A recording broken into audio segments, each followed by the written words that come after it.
శుక్లాంబరధరం విష్ణుం శశివర్ణం చతుర్భుజం ప్రసన్నవదనం ఛాయేత్ సర్వవిఘ్నోపశాంతయే. బ్రహ్మగీతాసారం.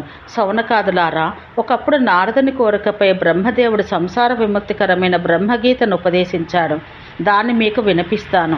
నేను బ్రహ్మను అనే వాక్యార్థాన్ని ప్రయోగపూర్వకంగా తెలుసుకోగలిగిన వారు ముక్తులవుతారు. నేను బ్రహ్మ అనే ఈ రెండు పదాలు అర్థం చేసుకోవాలి. విద్వాంసులు వాచ్య లక్ష్య రూపాలు రెండింటిలోనూ వీటికి అర్థాలు స్వీకరించారు. ఏ పదానికైనా లక్ష్య వాచ్యార్థాలను చూసుకోవాలి. అదే శుద్ధ వాక్యార్థం అవుతుంది.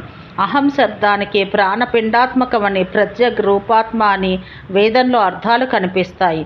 బ్రహ్మపదానికి కూడా అంతే. ప్రపిండాత్మక కథతో పాటు నిష్ఠ పరోక్షతాది గుణాలు వాచ్యార్థంలో చెప్పబడగా, అద్వయానంద చైతన్యం లక్ష్యార్థంలో ద్యోతకమవుతుంది. నేనే బ్రహ్మను అని కానీ, బ్రహ్మయే నేను అని కానీ భావించుకొని సాధించుకునే స్థితికి ప్రాణిని కొనివచ్చు. ఐక్య జ్ఞానం నిశ్చితంగా వేదాల ద్వారా పొందబడుతుంది. జ్ఞానం వల్ల అజ్ఞానం నుండి విడుదల లభిస్తుంది కదా. ఈ విడుదల తర్వాత నిచ్చెన మెట్లు ప్రాణి యొక్క చిత్త లక్ష్యమై పొందబడిన ఐక్యస్థితి. ఆ ఐక్యస్థితియే ముక్తి. పరమాత్మ నిజము, నిత్యము. ఆ పరమాత్మ నుండి ఆకాశం, ఆకాశం నుంచి వాయువు, వాయువు నుండి అగ్ని, అగ్ని నుండి జలం, జలం నుంచి పృథ్వీ ఉత్పత్తి అయినాయి. ఈ పృథ్వీయే ధాత్రి. జగత్తుకి, ప్రపంచానికి జన్మదాత్రి. తర్వాత 17 తత్వాలు జనించాయి. మాట, కాళ్ళు, చేతులు, పాయు, ఉపస్థ ఇవి 5 కర్మేంద్రియాలు. చెవులు, చర్మం, కనులు, నాలుక, ముక్కు ఇవి జ్ఞానేంద్రియాలు. ప్రాణ, అపాన, సమాన, వ్యాన, ఉదాన ఇవి వాయువులు. ఈ 15 మనస్సు బుద్ధులతో కలిసి 17 తత్వాలవుతాయి. భగవానుడు హిరణ్యగర్భ రూపంలో ఆత్మగా బుద్ధి రూపమైన అంతఃకరణలో ఉంటాడు. చాలా సూక్ష్మంగానే ఉంటాడు. దాన్నే జీవాత్మ అంటారు. ఈ విధంగా ప్రపంచానికి కావలనున్న మహాప్రాణ పరమాత్మ ద్వారా పంచమహాభూతాలతో శరీరం ఉత్పత్తి చేయబడింది. అవే పంచీకృత పంచమహాభూతాలచే బ్రహ్మాండము నిర్మితమైంది. కాలు చేతులాదిగా గల స్థూల శరీరం అందరికీ తెలిసిందే, పైకి కనిపిస్తుంది కూడా. తర్వాత దానిలో పంచభూత తత్వాలు, వాటి అనేక కార్యాలు గల స్థితిని స్థూల శరీర పూర్వ శరీరం అనుకోవచ్చు. దాని నుంచి ఉత్పన్నమయ్యేది కూడా స్థూల శరీరమే. విద్వాంసులు పరమాత్మ స్థితమైన శరీరం 3 ప్రకారాలని వర్ణిస్తారు. సత్తత్వ భేదాన్ని తెలిపే వాక్యం అహం బ్రహ్మాస్మి ప్రకారం ఆ 2 పూర్వ స్థూల శరీరాల్లో ఆ బ్రహ్మయే ప్రవేశించి ఉంటాడు. నీటిలో సూర్యుని ప్రతిబింబంలాగా, రేగుపండులాగా ఆ సమయంలో ఆయన ఆకృతి ఉంటుంది. జీవస్వరూపుడైన బ్రహ్మ దానిలో ప్రాణాది ఈ శరీర తత్వాలు ధరిస్తాడు. జాగ్రత్త, స్వప్న, సుషుప్తి ఈ 3 అవస్థల్లోనూ చేయబడు కార్యాలకు సాక్షిగా ఉండేదే జీవుడు అనబడుతుంది. ఆ 3 అవస్థలకి ఆవల బ్రహ్మం నిర్గుణ స్వభావంతోనే ఉంటుంది. ఈ శరీరంతో కలివిడిగా ఉన్నా, విడివిడిగా ఉన్నా బ్రహ్మ నిత్యశుద్ధ స్వభావుడే.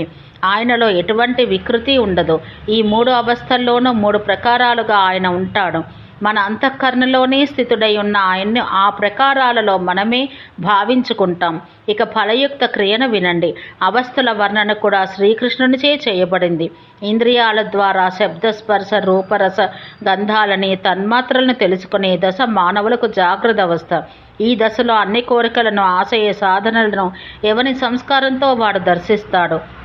మిగతా 2 దశల్లో శరీరంతో కాకుండా బుద్ధితో అదే సంస్కారం మనసును చింతల పాలు చేస్తూ ఉంటుంది. కాబట్టి ఈ 3 దశల్లోనూ కొట్టుమిట్టాడుతున్న జీవాత్మను యమనియమాది అష్టాంగ మార్గాల ద్వారా యథాక్రమంగా దాటుకుంటూ కొనిపోయి సమాధి సాధనకు పూర్వమే పరమాత్మ అను గమ్యం వైపు మహాయోగి నిలబెట్టుకుంటాడు. అప్పుడిక జీవాత్మను ఏ అవస్థలు ఇబ్బంది పెట్టలేవు. తర్వాత ముముక్షువు అంతఃకరణం కైవల్యావస్థలోకి ప్రవేశిస్తుంది. ఇది పరమాత్మ సాక్షాత్కారావస్థ. ఇక్కడ మోక్షార్థి తన పాంచభౌతిక శరీరంలో చిక్కుకున్న క్షేత్రజ్ఞ జీవాత్మ తన శరీరం నుంచి వేరువేరుగా ఉండాలనే చింతన చేస్తాడు. ఎందుకంటే ఆత్మతత్వం శరీరం నుంచి వేరు అనే భావం మనసులో స్థిరం కాకపోతే బ్రహ్మతత్వాన్ని సాక్షాత్కారం చేసుకోవడంలో ఇబ్బంది కలుగుతుంది. కాబట్టి క్షేత్రంలో అనగా శరీరంలో విషయవాసనలతో ఇంద్రియ వీర విహారం మధ్య ఇరుక్కుపోయిన ఆత్మను ఆ ఊబిలో నుంచి బయటికి లాగాలి. ముందుగా ఈ క్షేత్రాన్ని శూన్యం చేసుకుంటే అందుండి ఉత్పన్నములకు వాంఛలు, వాసనలు అన్నీ నశిస్తే ఆత్మ క్షేత్రజ్ఞ రూపంలో స్వచ్ఛ ప్రకాశాన్ని వెలారుస్తూ పరమాత్మను చేరే అర్హత సంపాదించుకుంటుంది. ఈ పాంచభౌతికమైన శరీరం కుండలాంటిదే. కుండలోని రిక్తతను ఘటాకాశం అంటారు. ఆ ఖాళీని అధిగమించి జ్ఞాన నేత్రాలతో చూస్తే శరీర సమగ్ర రూపము సాధారణ నేత్రాలకే కుండలోని విషయము తెలుస్తాయి. కాబట్టి ఈ ఆకాశం అనేది భ్రమ. కుండలోని మట్టిలాగే మనిషిలో జీవాత్మ ఉన్న కుండ నుండి మన్నుని వేరుగా చూడగలిగే శక్తి ఉన్నట్టే శరీరం నుంచి జీవాత్మను భిన్నం చేసి చూడగలిగే శక్తి కూడా ఉంటుంది. కుండ పగిలితే కానీ మన్ను రూపం ధరించదు. కోరికలు నశిస్తే కానీ ఆత్మతత్వం బోధపడదు. శరీరంలో ఉన్నది పంచీకృత అనగా పంచభూత సంబంధితత్వం. ఈ పంచీకృత భౌతిక తత్వం అపంచీకృత మహాభూతుడైన పరమాత్మచే ఉత్పత్తి చెయ్యబడింది.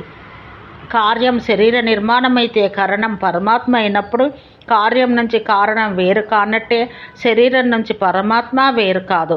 అయితే పాల నుంచి వెన్న తీసినట్టు శరీరం నుంచి పరమాత్మను తీసి చూడగలగాలి. పాలనో మజ్జిగనో తాగాలనే కోరిక వదిలేస్తేనే వెన్న లభించినట్లు ఇంద్రియ క్రియా వ్యతిరేకత ద్వారానే సూక్ష్మ శరీరుడైన పరమాత్మ వైపు వెళ్ళగలం. విద్వజ్జనులు దీన్నే సూక్ష్మ శరీరావధారణం అన్నారు.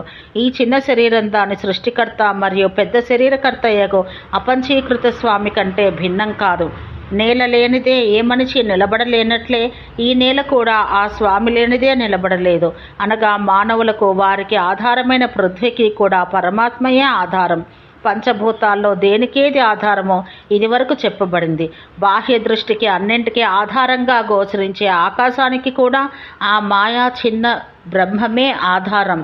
అయితే మాయారహితుడైన ఆ శుద్ధ బ్రహ్మ ఆకాశాన్ని ప్రకాశింపచేసి తాను అందులో ప్రవేశించి లోకులను భ్రమింపచేస్తాడు.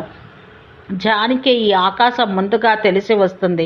అక్కడి మాయను కూడా తొలగించగలిగిన నాడు వెలుగుల మధ్య పరమాత్మ దర్శనం అవుతుంది. అప్పుడు వాని హృదయం సంపూర్ణంగా శుద్ధమై జాగృతాది అవస్థలను జయిస్తుంది. బ్రహ్మము నిత్య శుద్ధ బుద్ధ సత్య అద్వైత భావనమని ఏర్పడింది. ఇది రెండు విశిష్ట పదాల మధ్య ఉండే తత్వమని చెప్పబడింది. బ్రహ్మవాచక పదం లేదా శబ్దం ఓంకారం. ఇందులో రెండు స్వరాలు ఒక అనునాసిక వ్యంజనము ఉన్నాయి కదా. ఈ శబ్ద సమ్మేళనం సామాన్యమైనది కాదు. దానంతటా అదే ఒక గొప్ప మహామంత్రం. ఈ ఆత్మతత్వం పరమ జ్యోతి స్వరూపం. ఇది చిదానంద రూపం. ఇదే సత్యజ్ఞానం, అనంతం. ఇదే తత్వమసీకి నిలయం. ఇది వేద ప్రవచనం. అహం బ్రహ్మాస్మి అనగా సాంసారిక విషయాలకి అందనంత దూరంగా ఉన్న నిర్లిప్త దేవుడను నేను. సర్వత్రా గామి అయిన పరమాత్మను నేను. ఆదిత్య స్వరూపుడైన దేవదేవుని నేనే. అనాది దేవదేవేశ్వరుడైన పరబ్రహ్మను నేను. నా ఆదిని గాని అంతాన్ని గాని కనుగొనగలిగేవారు లేరు. ఎందుకంటే అవి లేవు కాబట్టి. అదే గీతాసారం. దీన్ని విని బాగా తనలో ఇంకించుకున్నవాడు పరబ్రహ్మలో లీనమైపోతాడు, అనగా జీవన్ముక్తుడవుతాడు. గరుడ పురాణాంతర్గత ఆచారకాండ సమాప్తం. ధర్మదృఢబద్ధమూలో వేదస్కంద పురాణ శాఖాఢ్య క్రతుకుసుమో మోక్షమఫలో మధుసూదన పాదపో జయతి. శ్రీ మహావిష్ణువును ఒక మహావృక్షంగా భావించి వ్యాసమహర్షి ఈ విధంగా స్తుతిస్తున్నాడు. ధర్మం అనే గట్టి మాను కలిగి వేదాలనే స్కందములు కొమ్మలు కట్టి విడిపోయే భాగాలు, పురాణములు అనే కొమ్మలు కలిగిన క్రతువులు అనే పుష్పాలు కలిగి మోక్షం అనే ఫలములు కల మధుసూదనుడైన శ్రీ మహావిష్ణువు అనే వృక్షం విరాజిల్లుతున్నది. దానికి జయమగుగాక. ఓం శాంతి శాంతి శాంతి.